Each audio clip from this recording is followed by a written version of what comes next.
Olá, pessoal, tudo bem, meus amores?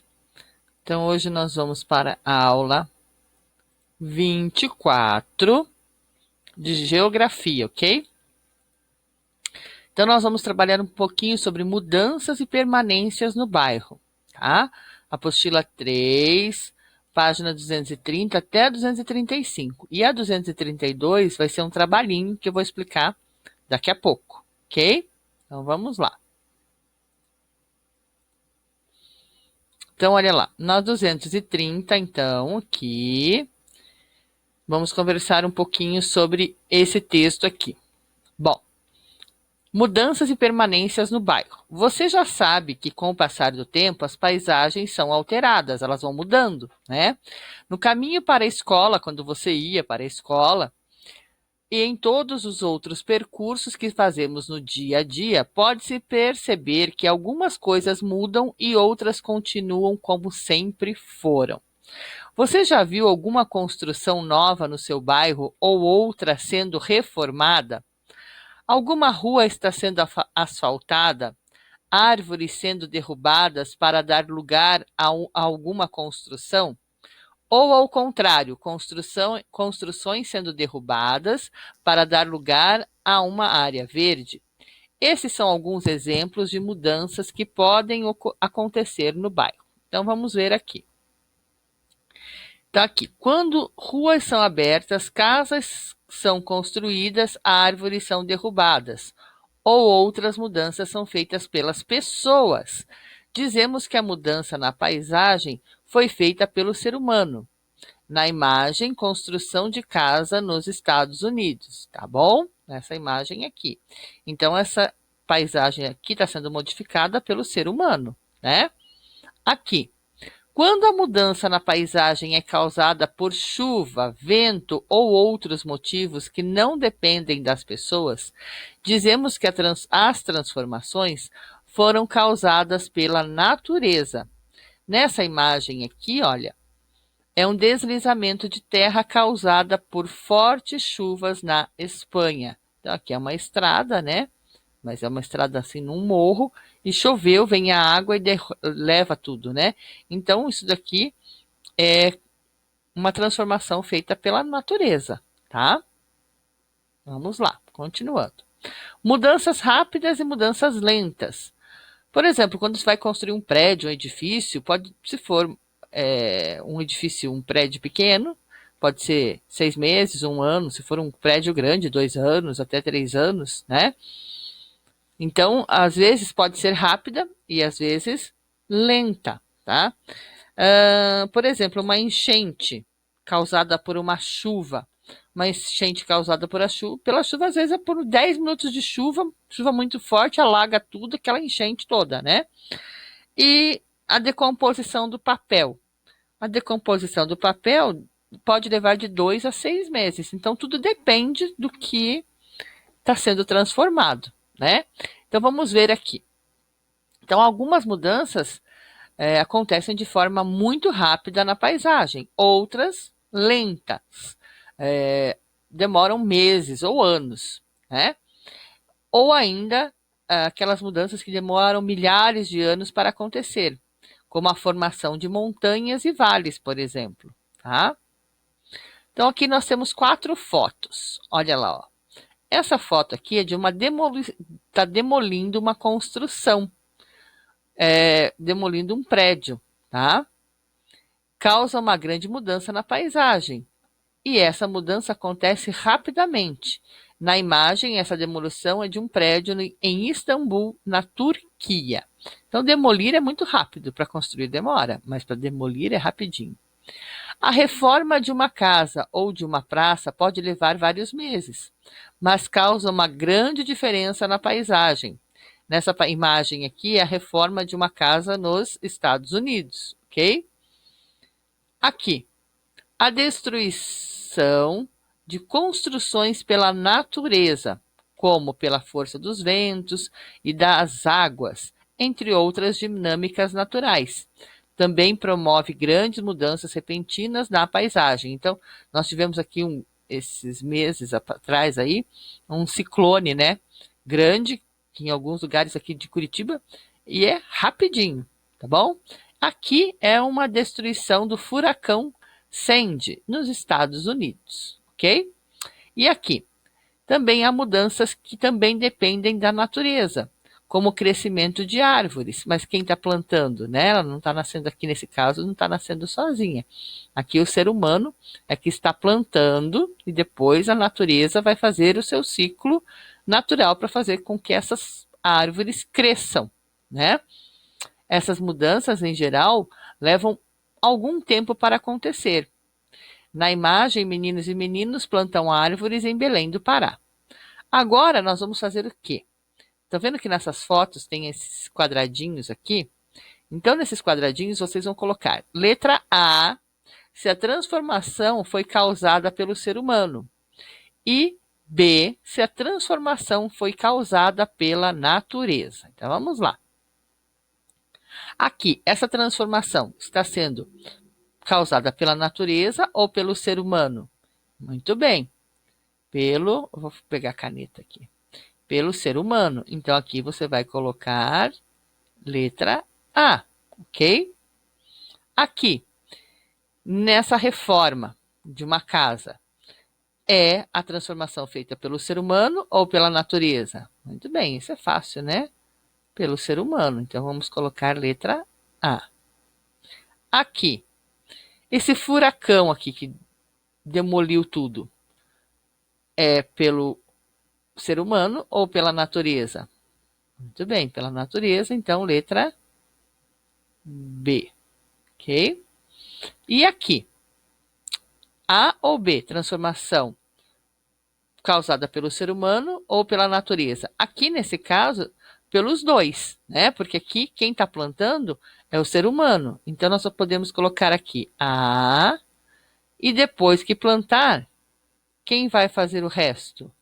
A natureza. Então, aqui eu posso colocar A e B, os dois, ok?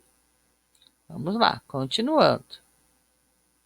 Agora, essa página aqui é a página do trabalhinho de geografia, tá bom? Diz assim, ó. Elementos da paisagem e a história do lugar.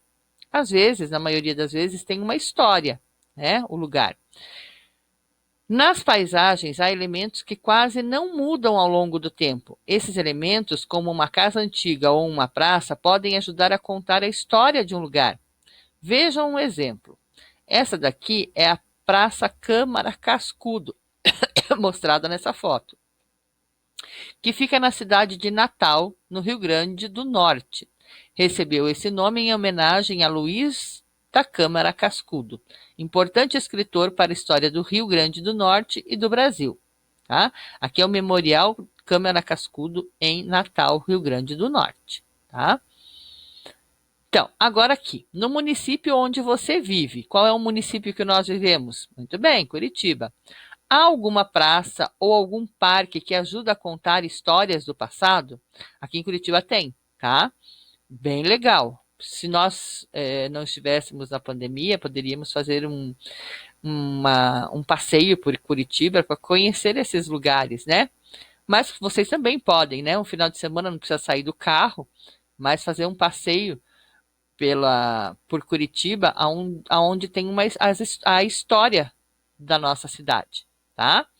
Então, lá na internet, né, vai escolher uma praça do seu município, de preferência próximo à sua casa. Se não tiver, pode ser longe da sua casa, não tem problema. Busque informações sobre ela. Lembre-se que o nome pode dar importantes dicas sobre a história do lugar. Pergunte para familiares e conhecidos sobre a importância da praça para eles. Busque fotos antigas do lugar para ver o que mudou e o que permaneceu nele ao longo do tempo. Tá? Depois de feita a pesquisa, apresente os resultados para os colegas e o professor. Ok? Então, você vai escolher uma praça, tá? Com a ajuda de um adulto, vai buscar informações sobre ela, tá bom? E aí você vai pegar fotos antigas desse lugar para ver o que mudou, tá? Aí, aqui, depois de feita a pesquisa, apresente os resultados para seus colegas e professor. Bom, Aí você pode fazer o seguinte, então a dica é, faça numa folha, pegue a foto da praça, se tiver a foto atual e a foto antiga, pode colocar as duas, e aí você escreve alguma coisinha sobre essa praça, certo? Qual é o nome da praça, que cidade fica, ok? O que pode ter mudado nessa praça e o que não tinha que hoje tem, ou se não mudou nada, ok? Tá bom? E aí agora nós vamos para a página, deixa eu ver qual a página, 233. Só um pouquinho. A cidade não é igual para todos. Então vamos lá. As paisagens também são diferentes dependendo da infraestrutura disponível e das condições de vida de seus moradores. Então, olha lá. Que é infraestrutura, tá aqui, ó. Serviços oferecidos à população, como pavimentação de ruas, por exemplo, pavimentação de ruas é uma rua asfaltada, coleta de lixo, iluminação, entre outros. Então, uma cidade que tem infraestrutura é porque tem coleta de lixo, tem o saneamento, tem a iluminação, muitas outras coisas que dão qualidade de vida para nós, para o povo, tá? Então aqui nós temos, olha, amplas ruas arborizadas. Ruas arborizadas é quando tem árvores, tá?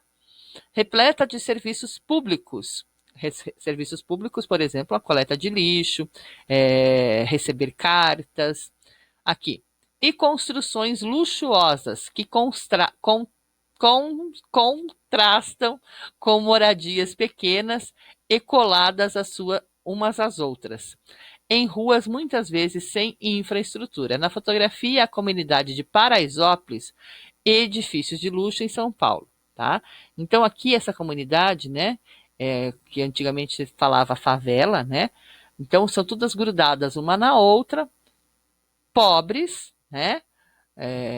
Que são pessoas que passam um pouquinho mais de necessidade e não tem muita infraestrutura, né? Não tem, às vezes não tem iluminação na rua, é tudo escuro. E aqui, ao mesmo tempo, ó, são prédios luxuosos de gente rica, tá? Então São Paulo tem esse problema, tá? As comunidades e bem do lado gente muito, mas muito, muito rica. Vendo aqui pela sacada, você já vê que tem piscinas aqui nas sacadas, tá vendo? Ó, aqui também tem mais uma casa com piscina. Então aqui mostrando o pobre e os ricos, tá? Os ricos têm infraestrutura, tem tudo do bom e do melhor.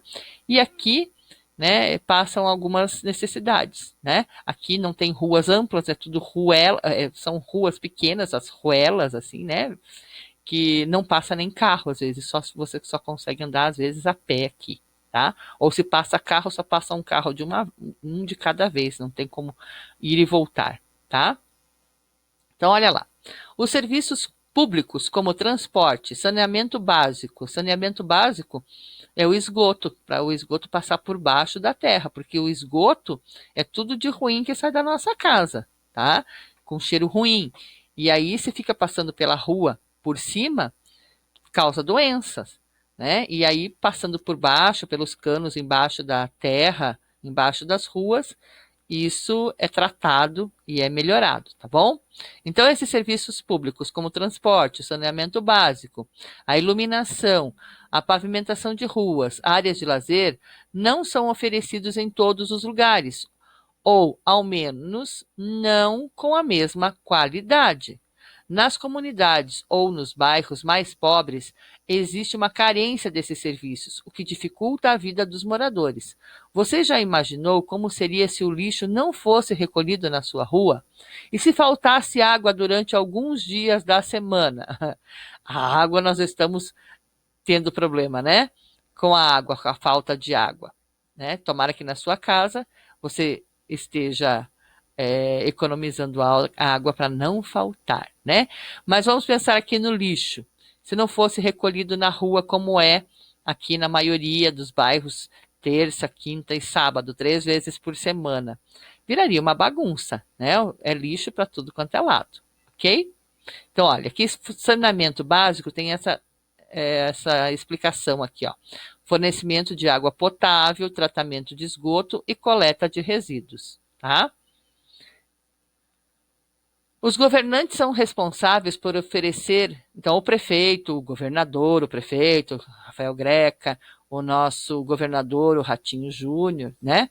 São responsáveis por oferecer esses serviços de iluminação, de coleta de lixo, de esgoto, de água, e tem que ter qualidade para toda a população, e não só para uns e para outros não. Né? Os moradores, porém, precisam conhecer os problemas do lugar onde vivem para cobrar soluções dos governantes. Aqui não precisa fazer isso aqui. Pesquisa e escreva no caderno uma ação de moradores de bairro que se uniram para tentar solucionar um problema. Aqui em Curitiba tem muito, não precisa fazer isso aqui, tá? Mas aqui em Curitiba tem muito assim, as pessoas se organizam na rua para um ajudar o outro na questão da segurança, né? Colocam câmeras e sirenes para que não tenha tantos assaltos e que os ladrões saiam correndo quando alguém percebe. Isso é ação de moradores, tá bom? Uma das ações de moradores, tá bom? E aqui, as pessoas se organizam de diferentes maneiras.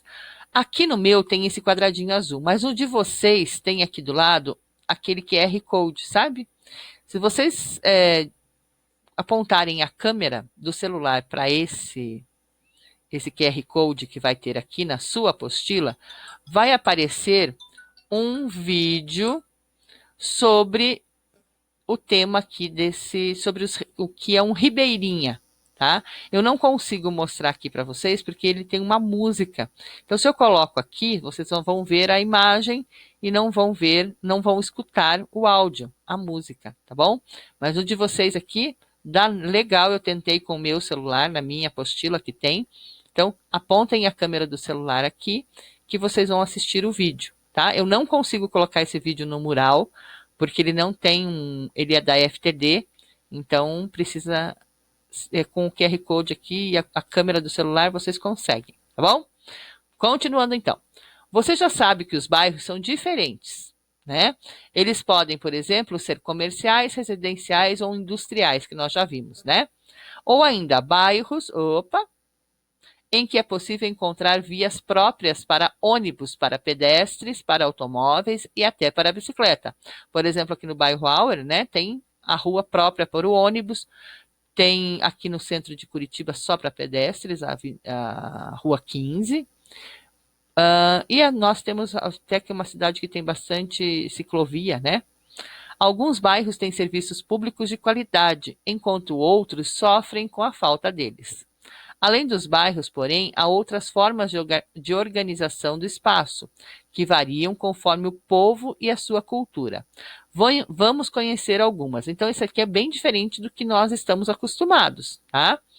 Aqui, a organização de uma aldeia indígena varia muito, conforme o povo. No entanto, em geral, elas são construídas perto de rios, e os espaços de uso coletivo, de todos, e de um uso familiar estão muito próximos. Então, eles constroem as suas aldeias sempre perto de rio, né? Que eles precisam do rio para pescar, para pegar água, porque eles não têm água encanada, né? Não vem água lá na torneira, eles têm que buscar lá numa bacia, num balde, né?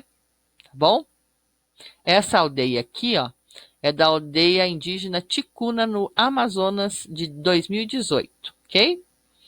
Aqui tem os caiçaras, eles constroem suas comunidades à beira do mar, que é de extrema importância para o seu modo de vida. Do mar eles retiram os alimentos, além de usar como via de transporte e modo de diversão, tá? Então eles fazem a casa, ó, bem na beira do mar, tá vendo? E o meio de transporte dele não vai ser o carro, vai ser o barco, né? Essa ilha aqui perto daqui de Curitiba, não é longe. Vila Caiçara, em Ilha das Peças, Guaraqueçaba, Paraná. Tá? Isso aqui, quem já assistiu no sábado,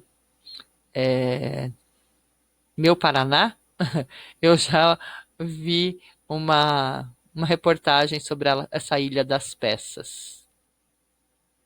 E aqui nós temos as comunidades quilombolas. Também tem grande relação com as terras que ocupam. Assim como nas aldeias indígenas, é comum que os espaços de uso comum e coletivo das aldeias quilombolas estejam próximos, né? Então, eles são sempre próximos um do outro, tá? Comunidade quilombola Maria Romana, em Cabo Frio, Rio de Janeiro. Quilombolas são os antigos escravos, né, que fugiram da escravidão e formaram os quilombos, né? E ainda existe, não existe o escravo, mas existem essas comunidades quilombolas, que eles são descendentes de escravos, tá? Vamos lá.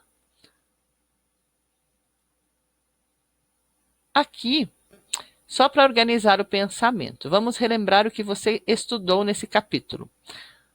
Para se chegar a um mesmo lugar, podem ser percorridos diferentes caminhos, que possuem características variadas. Então, lembra que nós vimos sobre isso, né? Então, para chegar à escola, eu posso fazer um caminho, posso fazer outro, tá? Os bairros mudam ao longo do tempo, tanto pela ação do ser humano quanto da natureza. Deu para ver lá na escola, né? Aquela história que eu contei da nossa escola, como isso, a escola foi mudando, né? Foi construindo e demoliu uma casa, construiu outro prédio e assim vai indo, né? Então, tanto uma escola, uma casa, um bairro vai se modificando ao longo do tempo, tá bom? Porém, se manter contribuindo para contar a história de um lugar, né? Então, o bairro, nós temos aqui quem conhece a Igreja Santa Rita, tem a praça na frente da Igreja Santa Rita. Essa praça tem o nome de Alfredo Auer, por quê? Porque é um dos fundadores, um dos primeiros moradores aqui do nosso bairro. Em homenagem a ele, quando foi construída a praça, colocaram lá o nome de um dos fundadores, um dos primeiros moradores aqui do nosso bairro, ok? E a praça também teve transformações, né? Hoje ela tem lá as quadras, como é que chama aquele negócio lá? Academia ao ar livre, eu já ia falar outra coisa, mas é academia ao ar livre que não tinha, né? Então, ao longo do tempo, a praça foi se modificando, foi ficando mais moderna, tá? Tanto que uma vez, que para quem não sabe, uma festa junina da escola foi feita lá na praça, né? Então, hoje no dia não dá mais para fazer isso, mas nós já fizemos, as crianças dançaram lá na frente da igreja, na praça. Hoje, né, não tem mais esse espaço como tinha antigamente, tá? As paisagens também revelam desigualdades. Então, como mostrei lá naquela imagem, né, o lado pobre e o lado rico, né, em um bairro. Alguns bairros possuem serviços públicos de qualidade, enquanto outros são privados deles. Não tem, né? Opa! Tem hora que vai demais. Algumas comunidades se organizam de maneiras diferentes nos bairros. Essa organização varia conforme os modos de vida e a cultura dos povos. Então, como nós vimos, os quilombolas de um jeito, os indígenas de outro, nós de outro jeito.